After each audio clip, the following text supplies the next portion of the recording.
ГСП онлайн. Городские новости сейчас.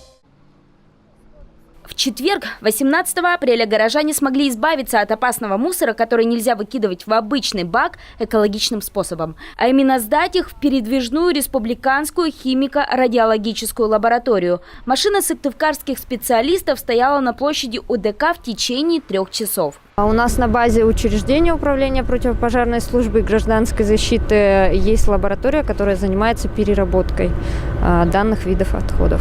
Принимаем термометры, лампы, ртуть-содержащие медицинские приборы и так далее. Довольно-таки активно, у нас уже почти полная машина. Так как идея раздельного сбора мусора в стране наконец-то набирает обороты, ухтинцы к акции отнеслись со вниманием.